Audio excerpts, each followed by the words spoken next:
Bonjour, bienvenue au 19e épisode du podcast Les Aiguilles du Nord. Je suis Moira, je suis Roxane sur Ravelry avec 3 R et 2 N et je suis I Knit You sur Instagram. Bienvenue, je vous viens de mon salon à Trondheim en Norvège. À Trondheim il fait à peu près 18-19. Enfin c'est ce que le thermomètre dit. Moi je suis pas si sûre que ça, il fait vraiment froid, il y a beaucoup de vent. En tout cas aujourd'hui, et c'est un vent un petit peu frais. Alors on n'a pas l'impression qu'il fait si chaud, mais voilà. Et puis ouais, nuageux, ouais, c'est un jour mof, c'est pas atroce, mais mof. Bienvenue, j'espère que vous allez bien. Si je vous dis que l'épisode aujourd'hui sera court, je sais que vous ne me croyez plus, et je comprends, je dis ça à chaque fois et puis c'est pas vrai. Mais là, vraiment, aujourd'hui, je vais avoir du mal parce que hier soir, je voulais regarder la finale des hommes du US Open entre Federer et Djokovic. La finale devait commencer à 10h du soir pour nous, donc 22h ici en Norvège. C'est la même, on est dans la même zone horaire que la France, la Suisse et la Belgique. Et sauf qu'il pleuvait à New York, donc le match a commencé à 1h du matin. Et je me suis couchée à 5h, je me suis réveillée à 6h30.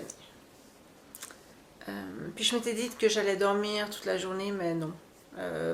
J'ai tenu jusqu'à maintenant, donc je vais tenir jusqu'à ce soir, mais là je commence vraiment à sentir la fatigue et tout. Alors si je m'endors en plein podcast, bah voilà, vous pouvez me chanter ou bien, je sais pas. Mais ouais, alors aujourd'hui ça risque d'être un petit peu court et puis un petit peu désorganisé, comme d'hab, comme d'hab. Et puis j'ai un hibou à côté de moi, un coussin qui est joli. Puis je l'ai mis à côté de moi juste pour décorer. Puis c'est à ce moment-là que je me suis rendu compte combien on se ressemble. J'espère que ça vous fait pas peur. Et puis petit poussin est à côté de moi, il se lave le museau pour l'instant. Et puis il vient de passer là derrière moi. En tout cas, il risque de faire une apparence de nouveau dans cet épisode. Mais il a peur de moi ces jours-ci parce qu'il a des gros nœuds puis j'essaye de les brosser. Alors chaque fois qu'il me voit, il se dit oh, ça c'est la madame avec la grande brosse que j'aime pas. Alors il s'échappe. Alors d'un côté, il aimerait bien que je lui fasse des câlins, puis d'un autre côté, non, pas du tout. Alors voilà, je vais commencer par une question. Oui, pardon, je viens de taper ma bague sur la bouteille, je m'excuse. C'est une question de Corinne qui est Loki, L-O-K-I-E sur Ravelry. Et elle me pose une très bonne question. Elle me dit, si tu fais pas d'échantillon, comment ça se fait que tous tes pulls taillent si bien? C'est vrai. J'ai jamais tricoté quelque chose qui est trop petit. Ben, j'avais tricoté le Water Lily, qui était trop court, mais ça je le savais. Je savais qu'il était trop court. Et puis il était effectivement trop court. J'ai suivi le patron au lieu de suivre mes instincts et il était trop court. Mais sinon, c'est vrai que tout ce que je tricote, je peux le porter après. Et comment est-ce que je fais alors sans échantillon? Bon. La première chose, c'est que moi, mon problème avec les échantillons, c'est qu'ils ne sont pas créés dans les mêmes conditions que le pull. C'est-à-dire, je vous donne un exemple. Si on va tricoter un pull, vraiment pull, pas cardigan, on tricote le pull en rond, avec des aiguilles circulaires. C'est-à-dire qu'on n'utilise pas de maille en verre. Bon, peut-être pour décorer ou comme ça, mais a priori, on le tricote en jersey. Or, quand on fait notre échantillon, normalement, on fait un échantillon carré. À peu près 10 cm par 10 ou 20 par 20, ou je sais pas. Ça veut dire que l'échantillon, on tricote avec des endroits et des envers. Mais la plupart d'entre nous n'ont pas la même tension pour les endroits et pour les envers. Donc déjà, l'échantillon n'est pas représentatif de ce qu'on va vraiment tricoter quand on tricote un pull en rond. Ensuite, si on tricote avec du jacquard, le jacquard en point envers est très très compliqué. Et là, on n'a sûrement pas la même tension que si on tricote le jacquard en jersey. Ce qui veut dire que si on veut faire un vrai échantillon, il faudrait déjà qu'on fasse un échantillon qui fasse un tour. Donc là, on ne parle plus de 10 cm par 10 ou 20 par 20, mais il faut qu'il fasse tout le tour. Et pas avec des aiguilles à double pointe si on tricote le pull avec les aiguilles circulaires, parce que de nouveau, on n'a pas la même tension avec les aiguilles circulaires et avec les aiguilles double pointe. Donc en fait, pour avoir un vrai échantillon, il faut pratiquement tricoter le pull, déjà, ou une partie du pull, avec presque autant de mailles, ou avec peut-être sur des aiguilles de 40 cm, l'équivalent d'un bonnet, d'en faire l'équivalent d'un bonnet, puis de tricoter en rond sur les aiguilles circulaires, avec le jacquard ou avec je ne sais pas quel motif dessus, pour que ça représente ce qu'on va faire avec le pull. Ensuite, il faut laver tout ça, et puis il faut le sécher, mais il faut se dire aussi qu'un pull, quand on le sèche, on peut l'étirer d'une certaine manière, alors qu'un petit échantillon, on va peut-être l'étirer avec des épingles, mais on ne l'étire pas de la même manière. Et puis, les pulls, on les lave de temps en temps, j'en avais parlé dans le dernier épisode, et puis à chaque lavage, les fibres vont bouger un petit peu, etc. L'autre chose, c'est que moi, mon corps, c'est pas le même qu'il y a 5 ans. Donc un pull qui m'allait il y a 5 ans, est-ce qu'il me va encore aussi bien que maintenant? Je sais pas. Ça dépend de moi, de ce que j'ai fait pendant 5 ans, si je suis restée exactement la même. Et ça, je pense qu'il y en a quand même très peu d'entre nous qui restent exactement. Il y en a, ça existe. Mais sinon, on a des corps qui bougent d'une manière ou d'une autre. Donc mon corps va changer, et puis le pull, les fibres vont se relaxer. Évidemment, ça dépend de quelle fibre. Il y en a qui se relaxent plus facilement que d'autres. Donc le pull, de toute façon, au fur et à mesure de l'utilisation et au fur et à mesure des lavages, va changer aussi. Alors, quand on dit qu'un pull me va, oui, mais il faut quand même penser qu'il y a quand même une certaine marge. Et puis que s'il me va maintenant, il me va très bien. Est-ce qu'il va m'aller dans 5 ans? Je ne sais pas. Et c'est pour ça que les échantillons, je trouve ça assez trompeur, parce que les gens qui font un échantillon et puis c'est absolument parfait, etc., c'est parfait pour quelle partie du pull et puis pour combien de temps? Moi, je suis pas convaincue. Je suis vraiment pas convaincue. C'est pour ça que je fais pas d'échantillon, parce que pour moi, un échantillon ne va pas être très très représentatif. J'ai aussi appris en tricotant que je tricote de manière très standard. C'est-à-dire que mes mailles sont d'une taille standard.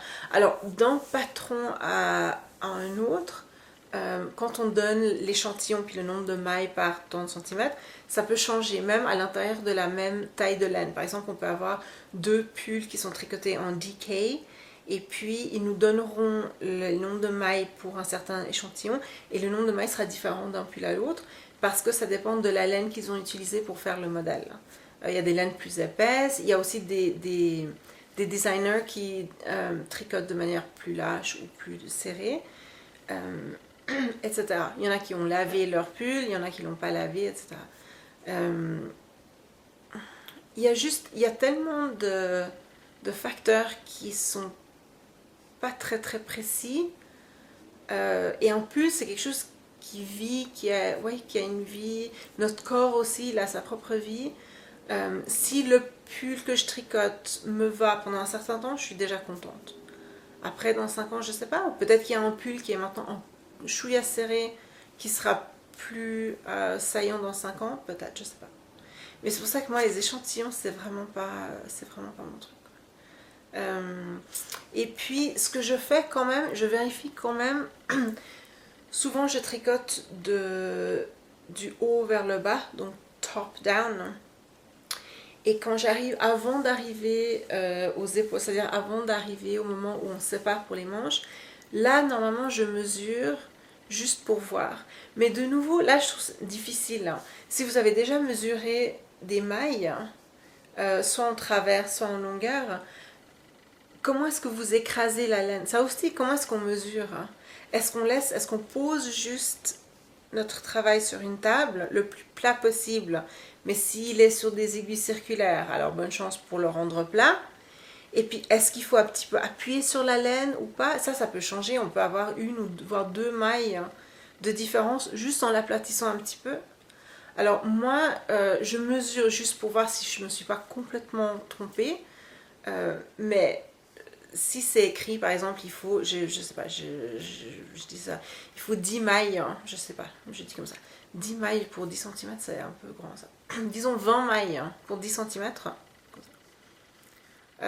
J'arrive à 20 mailles, hein, parce que si je bidouille un petit peu, puis que je tire un petit peu, ou bien au contraire que je le pose sans pousser trop, ben, j'arrive exactement à ce que l'échantillon devrait être. Mais c'est pas comme ça qu'il faut mesurer, mais comme on ne sait pas comment il faut mesurer, c'est sûr que si je dois vraiment trop tirer, là je sais que c'est pas bon. Et puis que si au contraire, il faut vraiment que je ne peux pas l'aplatir du tout, parce que sinon j'ai tout de suite trop de mailles, là je sais que ça va pas trop. Mais sinon, combien est-ce qu'on doit aplatir notre travail pour pouvoir ensuite mesurer? Qui sait? Donc même déjà quand on mesure le nombre de mailles, il n'y a pas un standard pour comment on va mesurer. Et alors les résultats qu'on obtient sont tout à fait, pas tout à fait, mais disons assez aléatoires.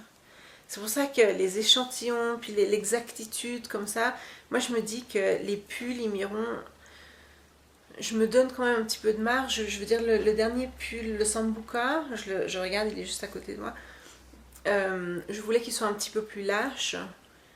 Alors là, j'ai fait attention, me connaissant et puis en lisant le patron, à faire la version, disons, un petit peu plus large que ce que j'aurais fait d'habitude. Après, c'est juste une question d'expérience par rapport à mon corps, hein. Mon tour de poitrine, ma longueur de torse, etc. La façon dont je tricote, j'allais dire les laines que j'utilise, mais j'utilise rarement 2 fois la même laine parce que j'aime bien explorer les laines, donc j'ai aucune idée de comment elles réagissent dans ce sens. Et puis, ouais, j'imagine qu'il y a un peu de science derrière parce que je me suis jamais vraiment trompée, mais honnêtement, c'est du bol. Mais moi, je pense qu'avec les échantillons, c'est du bol aussi. Parce qu'il y a une science assez exacte par rapport à comment on doit faire son échantillon. Mais est-ce qu'on arrive à reproduire ces conditions quand on tricote le pull? Ça, je ne suis pas sûre. C'est ça le problème. L'échantillon, il peut être fait parfaitement. Quoique, de nouveau, si on fait un pull et puis on le tricote en jersey, il faut à ce moment-là faire un échantillon avec des aigus circulaires aussi en jersey. Si on va tricoter du jacquard, il faut faire un échantillon avec du jacquard en jersey. Au bout d'un moment, on a meilleur temps de faire le pull. Moi, c'est ce que je me dis. Alors oui, c'est de la paresse, ça, il n'y a aucun doute. Hein. Mais je ne ferai pas confiance à un échantillon parce que je ne sais pas vraiment ce que l'échantillon me dit. Et à moins de tricoter la moitié du pull, l'échantillon n'est pas vraiment exact. Alors, ouais. Ensuite, c'est l'expérience. Quand on tricote les torsades, normalement, ça resserre un petit peu. Quand on a des points, des mailles glissées, ça resserre aussi un petit peu. Quand on a de la dentelle, ça s'élargit et puis plus on la porte, plus elle s'agrandit. Donc un pull qui est un petit peu trop serré en dentelle, il suffit de le porter quelques fois et puis il va se détendre. Ouais. C'est un petit peu du bol. Mais justement, le pull en dentelle, c'est un bon exemple. Si un pull a un peu de dentelle, surtout autour des épaules, ouais, il me va peut-être maintenant, mais on s'en reparlera dans 5 ans. Il sera peut-être beaucoup trop lâche. Après, on peut aussi les relaver, puis essayer de resserrer les mailles, etc. Ouais, donc pour moi, c'est pas mal de bol, et puis, ouais, de la pseudo-science pour les échantillons auxquels je crois pas vraiment. Voilà, alors je mesure juste pour le fun, comme ils disent au Québec, une fois que j'ai tricoté à peu près, une fois que j'arrive à peu près, disons au haut de la poitrine, juste pour voir si je suis pas complètement à côté, mais à 2-3 mailles près, c'est bon. Après, je garde un petit peu en tête si vraiment j'ai trop de mailles ou pas assez. Après, je peux ajuster. Et ça, c'est l'avantage aussi des pulls qu'on tricote à partir du haut et on descend, c'est qu'on peut rajuster. On peut rajouter, si on tricote un raglan, on peut rajouter des mailles. Et puis dans la longueur, on peut regarder, puis on peut rajouter aussi. Quand on tricote depuis le bas, c'est possible aussi, mais c'est un tout petit peu moins facile. Enfin, ça c'est mon avis, puis c'est mon expérience, mais peut-être que justement c'est mon manque d'expérience avec des pulls qui partent du bas. Mais je pense quand même que c'est plus facile de rajouter, d'ajuster quand on part du haut que quand on part du bas. Alors voilà, j'ai aucun conseil par rapport à ça.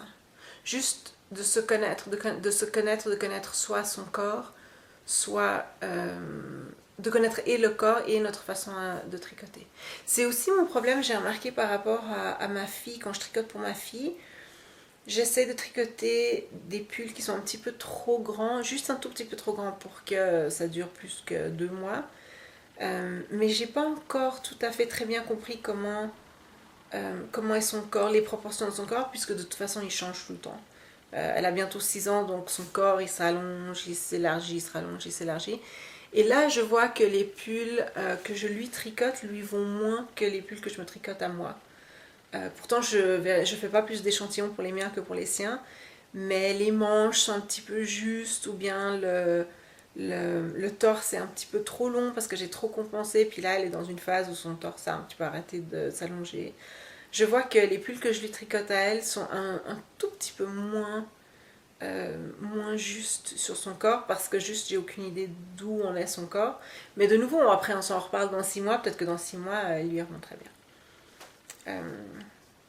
Mais ouais, je pense que ça vient d'une connaissance de mon corps euh, ouais, et de ma façon de tricoter. Comme ça, je sais, je contrôle ce que j'arrive à tricoter, je contrôle ce que je tricote et j'arrive à utiliser ce que je tricote pour faire ce que je veux. Alors voilà, Corinne, j'espère que ça répond à ta question. C'est pour ça que je fais jamais d'échantillons. Est-ce que j'en ai déjà fait? Non. J'ai peut-être démarré quelque chose qui n'était pas juste du tout, puis je l'ai utilisé comme échantillon. Je sais pas, mais non, ça me dit rien. Non. Alors voilà, c'était pour les questions. Aujourd'hui, j'avais juste une question, c'est une bonne question. Ensuite, je voulais vous dire 2 choses avant de passer au tricot. Mélina, qui a son pseudo, c'est le petit panda sur Ravelry et le petit panda BC sur Instagram. Pas le petit panda, le petit panda. Mélina, elle a un podcast, elle a des tutos, elle a des groupes, au moins un groupe sur Ravelry, sinon 2. Et dans un des groupes qui s'appelle In a Panda's World, alors le groupe est en anglais, le nom du groupe est en anglais, mais tout se passe en français à l'intérieur du groupe. In a Panda's World, si je ne fais erreur, In a Panda's World, c'est un groupe qu'elle a ouvert sur Ravelry pour tester, en tout cas au départ, c'était pour tester ses patrons, parce qu'elle elle est aussi, elle design des patrons. Et puis ça a, je pense, pris une plus grande ampleur.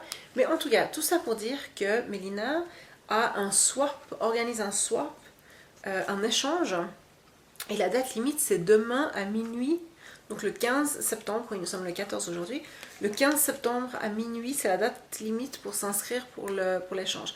Attention, si vous êtes au Québec, c'est minuit. J'imagine que Mélina, quand elle a dit minuit, c'est minuit ici en Europe. Donc 6 heures de l'après-midi. Ouf, 1h30 de sommeil. Ouais, j'ai du mal. 6 heures du soir pour vous au Québec. Voilà, alors c'est un échange de Noël, disons. Il faut envoyer le paquet un petit peu avant Noël. Et puis je viens de relire les instructions, mais il y en a beaucoup. Puis je dois vous avouer que après 1h30 de sommeil, c'est comme si j'avais bu 3 verres de vin. J'ai un petit peu de mal. Alors on va être dans des groupes et puis on va s'envoyer dans le groupe comme ça. Mais ce que j'aime bien, c'est que ça va être secret, c'est-à-dire que moi je vais savoir qui je vais avoir, mais je ne saurai pas qui va m'envoyer jusqu'à ce que je reçoive le paquet. Puis ça, j'aime beaucoup. J'ai déjà pensé à des petites choses, j'ai déjà acheté des petites choses pour mettre dans le paquet. A priori, c'est un écheveau de laine, on va dire, de qualité, teinte à la main. Oui. Après, on peut rajouter des petites choses. Et puis moi, j'ai déjà trouvé des petites choses. Je ne sais pas du tout qui j'ai. Je me réjouis vraiment beaucoup de recevoir le nom de la personne à qui je dois envoyer mon paquet. Parce que j'ai déjà des petites idées comme ça et tout. Alors je vous en dirai pas plus parce que j'ai pas le droit de vous le dire. Mais moi en tout cas je me réjouis énormément. Alors si vous regardez cet épisode avant demain minuit et que vous n'êtes pas encore inscrit, il y a plein de monde. Je sais plus, j'ai pas vu j'ai pas compté, mais il y a au moins une cinquantaine je pense de personnes qui participent. Et ça c'est très sympa. Puis j'ai reconnu beaucoup de noms que je connais. Alors je me réjouis beaucoup, soit d'envoyer mon paquet à quelqu'un que je connais un petit peu par Instagram et Ravelry, soit à quelqu'un que je connais pas du tout. C'est une belle occasion de rencontrer du monde. Ouais, alors voilà, le petit panda, In a Panda's World, ça c'est le groupe sur Ravelry. Vous pouvez aussi juste chercher la personne, le petit panda, et puis j'imagine que vous trouverez le lien à son groupe. Et puis pour vous inscrire, il faut juste remplir un formulaire avec l'adresse, les allergies, ce genre de trucs. Et ensuite, la dernière chose qui se passe, ça c'est dans notre groupe à nous, c'est le CAL. On a un knit along qui s'appelle le CAL nouveau. Et le but c'est de... Oui, alors le but c'est de faire, j'utilise le mot faire, je fais exprès de l'utiliser, pour faire quelque chose de nouveau. Et ça peut être, il y a quelqu'un aujourd'hui d'ailleurs qui m'a écrit en disant c'est la première fois que je tricote avec un patron en anglais. Et ça c'est nouveau pour elle. Sinon, des gens qui utilisent des nouvelles techniques, soit pour monter les mailles, soit pour, je sais pas, ou qui tricotent quelque chose d'une manière nouvelle, des aiguilles circulaires, il y a de tout. Il y a vraiment de tout. Le but c'est d'essayer quelque chose de nouveau. Une entrée pour quand vous me montrez ce qui est nouveau pour vous et que vous l'avez terminé, une autre entrée pour le projet qui est terminé. Ah oui, il y a pas mal de chaussettes avec des nouvelles techniques pour les chaussettes, soit des gens qui partent du haut ou bien du bas ou bien le talon qui est différent, etc. Pas mal de chaussettes dans ce cas, et ça c'est normal. Et c'est très sympa d'utiliser, d'essayer des nouvelles techniques pour les chaussettes. Voilà, Aglaé a réussi une nouvelle fois à contourner un petit peu les règles parce que j'avais dit tricot, crochet et filage. Et Aglaé a fait travail sur un projet en crochet tunisien. Le crochet tunisien c'est très sympa. J'étais coincée sur une île quelque part au milieu de nulle part en Norvège. D'ailleurs j'y retourne au mois d'octobre. Je vais essayer de prendre des photos ou des petites vidéos. J'y retourne, je vous en reparlerai plus. Mais j'étais coincée sur l'île, il faisait froid, il y avait du vent, etc. Et ils ont une petite boutique, ils ont juste un magasin sur cette île avec un magasin d'alimentation. Mais ils ont aussi des trucs pour les loisirs parce que c'est juste la boutique de l'île. Et il y avait un crochet tunisien. Puis je me suis dit, oh, c'est génial ça. Alors j'ai acheté le crochet tunisien, j'ai acheté de la laine, une pelote de laine locale norvégienne. Et puis pas faite à la main, c'est pas local, c'est industriel mais norvégien. Et puis Ravelry, et puis YouTube et tout ça. Et puis j'ai fait du crochet norvégien pendant tout notre voyage. Puis je me suis retrouvée avec un petit carré comme ça. J'avais fait, Aglaé, elle fait un grand carré comme ça. Alors que moi j'avais fait 10 mailles, en fait 10 mailles, 10 mailles. Et puis on tourne, et puis après on peut en faire une couverture. Je suis pas arrivée à la taille couverture. Vous voyez je sais pas si vous avez compris ce que je veux faire. 10 mailles, puis on revient, et puis après on tourne, puis on remonte, et on tourne, on remonte, et alors le carré s'agrandit, comme une spirale. Puis j'en avais fait à peu près un carré, comme ça. Et c'est très sympa. Je pense qu'elle a dit qu'elle avait mal au poignet, moi j'avais aussi. Mais je sais pas si c'est le mouvement ou juste le fait qu'on n'a pas l'habitude du mouvement. Je pense pas que le mouvement soit vraiment moins ergonomique que le crochet normal. Mais je pense que c'est juste parce qu'on n'a pas l'habitude et puis que quand on sait tricoter et on sait faire du crochet, en fait le crochet tunisien c'est assez facile, donc on va vite et on peut en faire beaucoup, mais on n'a pas l'habitude, alors notre poignet se fatigue. Je pense que c'est plus ça plutôt que le mouvement même. Mais donc j'avais pas dit que le crochet tunisien était inclus dans le cas, mais juste pour Aglaé, il l'est. Donc s'il y a quelqu'un d'autre qui veut tenter le crochet tunisien, allez-y. Allez-y. Oui. Et puis vous avez le temps, le CAL dure jusqu'au 31 octobre. Hein. Donc on a encore 6 semaines. Hein. Donc vous avez plein de temps pour essayer plein de choses. Et puis, alors on m'a demandé aussi, est-ce que je peux utiliser 2 projets? Est-ce que je peux avoir 2 projets même si j'ai pas fini le premier? Oui, allez-y. Du moment qu'il y a une nouvelle technique pour chaque projet, allez-y. Autant de projets que vous voulez. Autant d'entrées que vous voulez. Pas de problème. Et dernière chose sur le CAL, moi je participe au CAL aussi sans pouvoir recevoir les prix et je tricote le Turquoise and Hair de Kate Davies, le lièvre et la tortue que je n'ai pas touché cette semaine, alors je vais pas le montrer. Je suis arrivée aux tresses Et pour faire les tresses, il va falloir que je me concentre. Et j'ai pas eu une soirée cette semaine où soit j'étais libre, soit j'étais pas épuisée, où j'avais... ouais, et puis j'étais pas là ce week-end. Je suis allée dans une ville qui s'appelle Ålesund. Et Ålesund est magnifique. La côte norvégienne entre Trondheim et Bergen tout au bas. C'est juste absolument magnifique. Alors j'ai tricoté dans le bus, c'est 7 heures de bus depuis Trondheim à Ålesund. Si vous regardez sur la carte, c'est pas si loin. Et puis moi, quand je suis arrivée en Norvège, je me disais, oh, ouais, moi je conduis vite, je vais pas mettre 7 heures. Mais au fait, les routes sont toutes petites. Hein. C'est des autoroutes, ils appellent ça des autoroutes, mais c'est une voie dans chaque direction, donc c'est un camion, voilà. Et puis, il fallait. Alors, il y a 2 routes pour aller à Ålesund et on a pris celle où il fallait prendre 2 ferries. C'est soit 2, soit un, mais on a pris la route avec les 2 ferries. Et c'est très bien parce que quand on est dans le bus pendant 7 heures, c'est très bien d'aller dans un ferry puis de pouvoir marcher un petit peu. Et la route qui va à ce ferry, et ce ferry-là, il dure juste 20 minutes. Mais la vue est juste tellement spectaculaire. En plus, il faisait super beau. J'ai pris des photos puis j'ai pris une petite vidéo que j'ai postée sur Instagram. Parce que c'était juste tellement, tellement beau. Alors ouais, et puis j'ai pris l'avion pour revenir, j'avais juste pas le courage de revenir en bus. Alors j'ai payé un petit peu plus, puis c'était pas trop cher, alors j'ai pris l'avion. Mais tout ça pour dire que j'ai pas eu le temps de vraiment me poser et de faire ces tresses. Puis ensuite j'allais le faire aujourd'hui, mais de nouveau avec 1 heure et demie de sommeil. Déjà que la dernière fois que j'ai fait la tresse, si vous vous souvenez, j'avais fait la tresse à l'envers. Donc la tresse, en fait j'avais montré les faces de la tresse quoi. Je sais pas si les tresses ont une face, mais disons, admettons que si une tresse a un visage et des faces, moi j'avais fait la tresse à l'envers, avec le visage à l'intérieur, les faces à l'extérieur. Je me suis aussi rendu compte qu'en une des couleurs, j'avais pas embobiné, j'ai pas l'énergie aujourd'hui. Ce sera pour un autre soir. Donc voilà. Dernière chose, pour le Cal, on a un sponsor. Moi, je vais offrir 2 patrons comme prix, mais on a aussi un sponsor qui est Madame Calibri. Ça n'existe pas un calibré. Madame Colibri, un calibré, je sais pas ce que c'est, qui nous a offert ce magnifique sac avec des glaces vert et vert menthe à l'intérieur.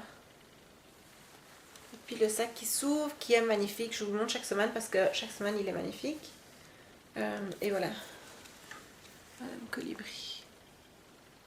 Qui est une boutique sur Etsy.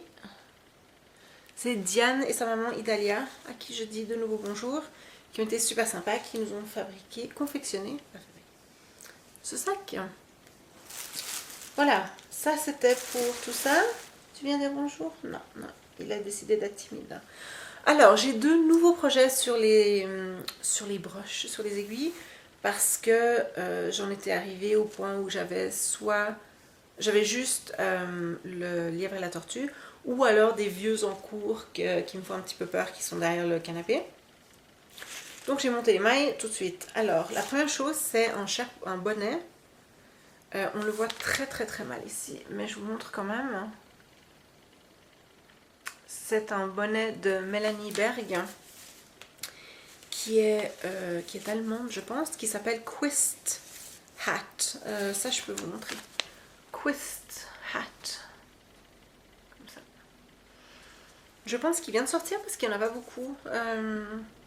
Oui, je pense qu'il vient de sortir puis que c'était un des hot right now, un des patrons. Je pense que c'est comme ça que je l'ai vu. Si je me souviens bien. Il a des mailles glissées et des torsades qui ne sont pas des vraies torsades. Donc ce sont des fausses torsades.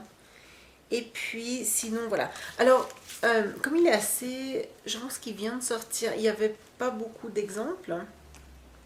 Ça c'est une autre chose Corinne, avant de commencer un pull, si je lis beaucoup des commentaires sur Ravelry, et si par exemple une personne, s'il y a disons je sais pas 50-60 projets, et que 1 ou 2 personnes disent ouais c'était un peu trop petit, là je me dis que c'est quand même la personne qui tricote trop serré.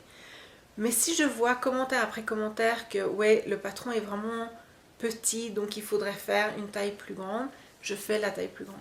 Donc je lis beaucoup des commentaires et j'apprends beaucoup en lisant ça. Je lis jamais juste 1 ou 2 commentaires parce que là on sait jamais, ça peut être la tricoteuse.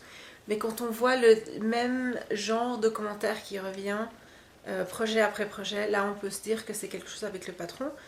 Soit en bien, soit en mal, c'est égal. D'ailleurs, il y a des patrons, des fois, que je ne tricote pas à cause des commentaires. Parce qu'au bout de la 10e personne qui dit j'ai rien compris, s'il y a une personne qui dit j'ai rien compris, bon, bah, ça, c'est la personne qui a rien compris. Au bout d'une dizaine de personnes, là, on se dit que le patron, il a peut-être des problèmes. Ou bien des gens qui disent ouais, j'ai dû bidouiller ici, si j'ai pas envie de bidouiller. Non. Alors, je lis aussi pas mal des commentaires. Ça m'aide beaucoup. Et là, alors j'avais regardé un peu les autres projets parce que j'hésitais à utiliser, je savais pas quelle laine utiliser. Et puis la plupart des projets avaient des laines un petit peu avec différentes couleurs, mais les tons étaient assez rapprochés. Or, moi, je voulais utiliser une laine avec des couleurs assez différentes, une variation en tout cas de tons assez différentes. Voilà. La laine, une fois qu'elle est en pelote. Vous voyez une grande différence entre le blanc qui est carrément blanc et puis le vert très très très foncé ici. Presque forêt peut-être. Moi vous savez les verts. Sarcelle, en tout cas il y a du sarcelle. Je reviendrai au sarcelle, vous allez entendre le mot sarcelle assez souvent aujourd'hui. Sarcelle c'est teal en anglais. Et ce serait cette couleur ici. Sur mon ongle. C'est à peu près juste. Alors, je voulais utiliser ça, puis je me suis dit que oui, ça allait aller. Et effectivement, je pense que ça va très bien. Voici ce que j'ai tricoté. Alors, j'ai fait les mailles en côte. En plus, j'avais fait je venais de finir les mailles en côte du lièvre à la tortue. Puis je me suis retapé, je sais pas combien de... Bref. Voilà, mailles en côte. Mais cette fois, les mailles en côte, vous remarquerez, sont un petit peu différentes. C'est parce qu'on prend l'arrière de la maille au lieu de l'avant. Et ça donne ceci. Et puis ensuite, le patron, j'ai fait déjà 2 répétitions. J'en ai fait une dans le bus et l'autre en regardant le tennis hier soir. Vous voyez, avec les mailles glissées. Et moi, je trouve que, même si on ne voit pas toutes les mailles glissées, je trouve qu'on voit très bien le patron. Et j'aime bien, par exemple, ici, où le aqua, là où il y a une grande différence et puis on voit très bien les mailles glissées. Moi, je trouve que c'est très bien. Et puis là, ici, au milieu... Ah, voilà, au milieu il y a les torsades qui ne sont pas des torsades. Celles-là on les voit moins, mais on les voit mieux en personne que sur la caméra.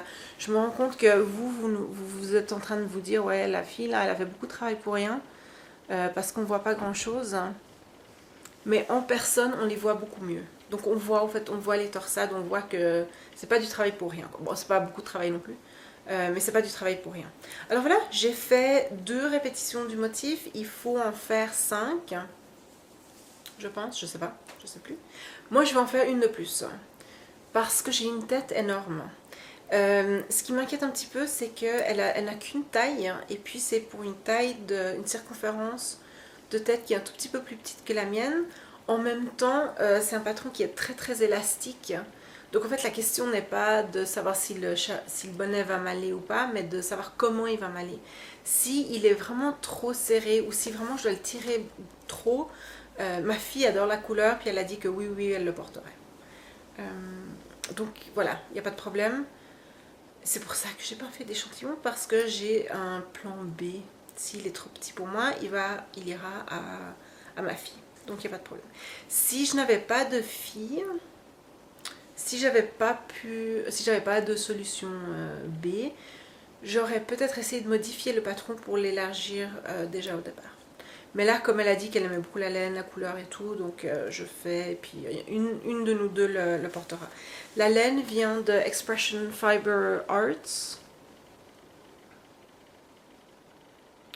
Je vous l'avais montré la semaine dernière parce que j'hésitais encore entre les couleurs.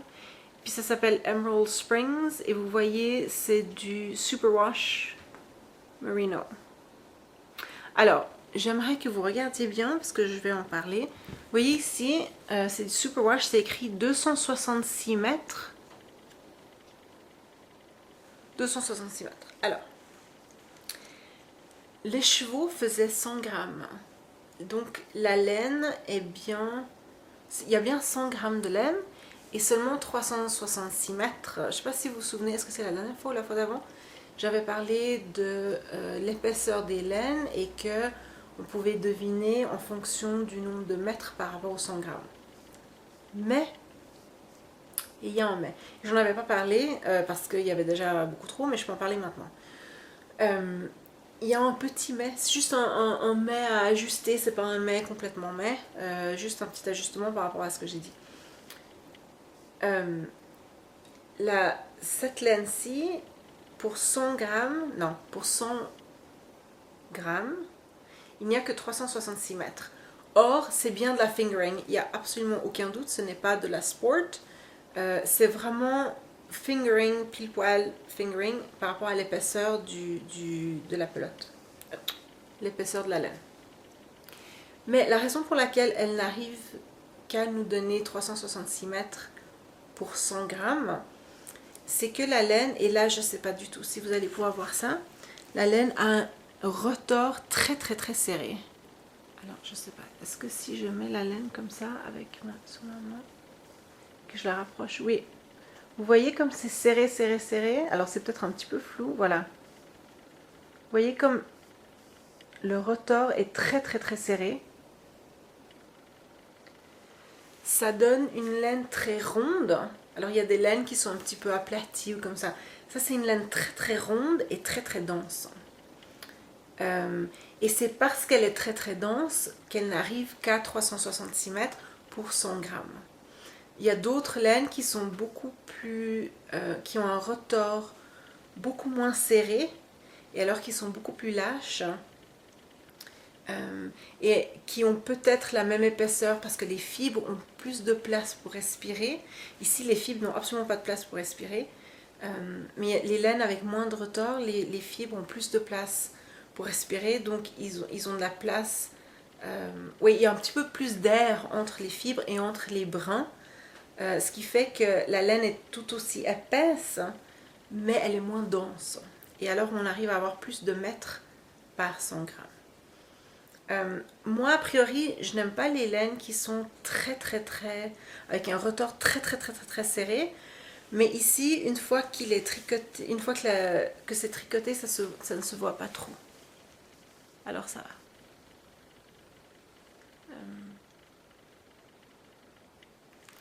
Je bouge, je m'excuse, je tremble parce qu'il y a un petit chat qui me pousse, hein, qui veut que je le câline et il me pousse. Alors oui, a priori, j'aime pas les laines avec trop... Alors, j'aime pas les laines poilues non plus, mais j'aime bien ce qui est un petit peu au milieu. Pas trop poilu et puis pas avec un retors vraiment trop serré.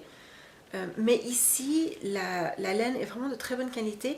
Et puis alors, ce qu'elle a réussi à faire, c'est que la laine n'est pas désagréable. C'est pas comme de tricoter avec du coton. Parce que des fois, quand la laine a énormément de retors, elle devient assez rigide et puis un petit peu difficile avec moins de ressorts, disons. Et ça, c'est plus difficile à tricoter. En tout cas, ça fait un petit peu plus mal aux mains. C'est pour ça qu'on a mal aux mains quand on tricote du coton. Le coton n'a pas de retors. Bref.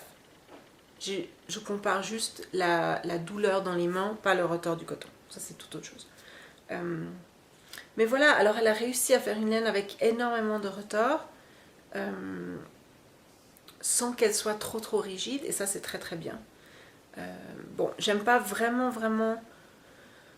J'aime pas ce que ça donne quand on voit vraiment bien toutes les lignes comme ça du retors. J'aime moins ça. Mais j'aime quand même énormément les couleurs. Et puis le chapeau sera très très beau. Le bonnet sera très très beau. Donc c'est pas si grave. Hein. Mais c'est vrai que la prochaine fois que je commande, j'y penserai. C'est ça quand on découvre des nouvelles laines. On a beau regarder les conseils des autres et tout. Il faut vraiment regarder d'après ce que nous on aime. Et puis, mais c'est ce que j'aime aussi par rapport à... Ouais, quand on découvre de nouvelles laines, on découvre de nouvelles choses. Et on apprend aussi ce qu'on aime et ce qu'on n'aime pas, etc. Alors moi, c'est pas que je n'aime pas tricoter, au contraire. Hein. J'ai fait tout ça, j'ai commencé vendredi dans le bus. Hein. Ouais, j'ai pas tricoté beaucoup pendant que j'étais en week-end parce que j'avais plein de choses à faire. Mais donc ça va très vite et puis j'y prends beaucoup plaisir. Et puis c'est très doux et je suis sûre que soit moi, soit ma fille allons l'utiliser.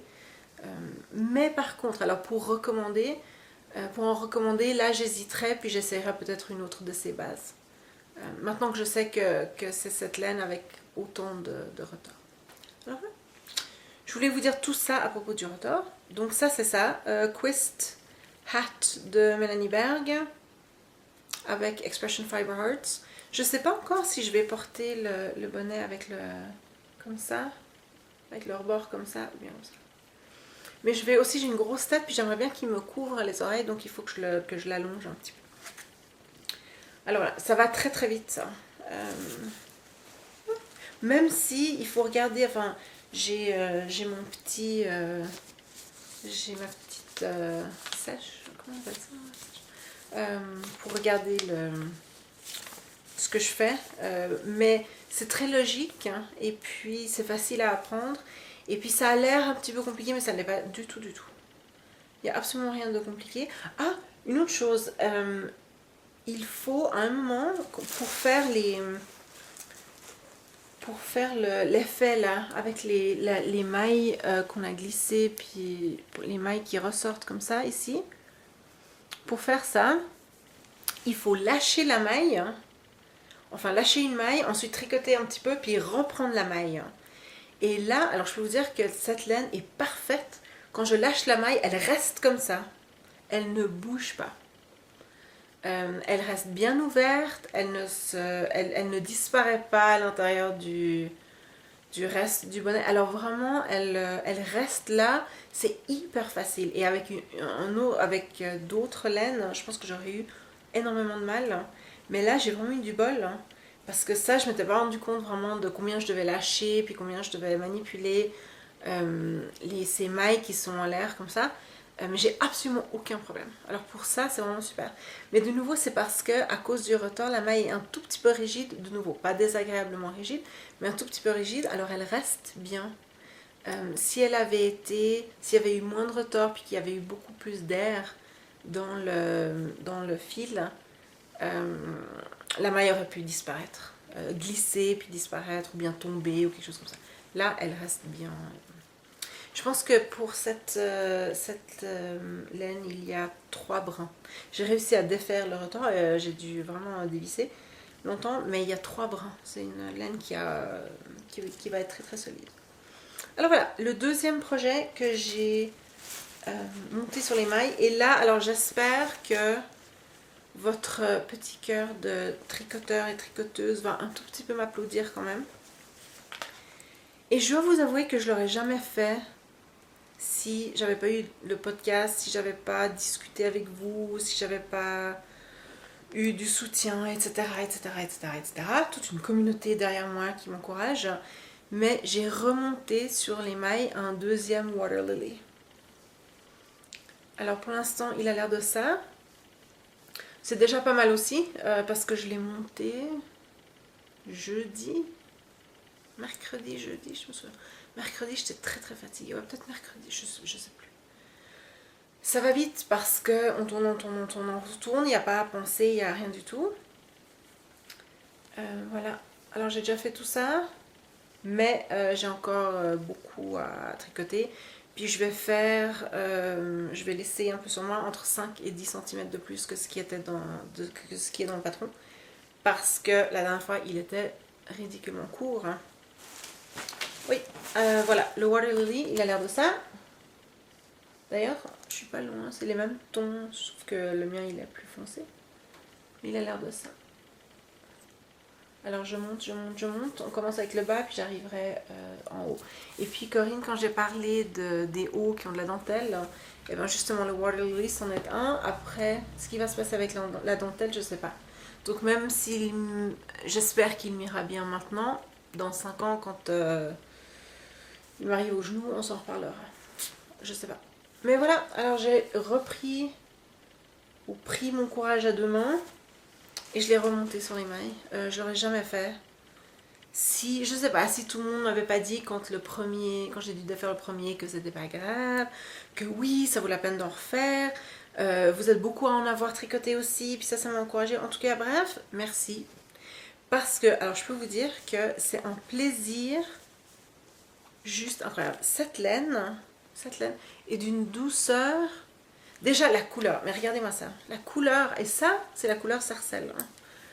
Couleur, hein. Regardez-moi cette couleur. Regardez-moi l'intensité de la couleur. C'est juste magnifique.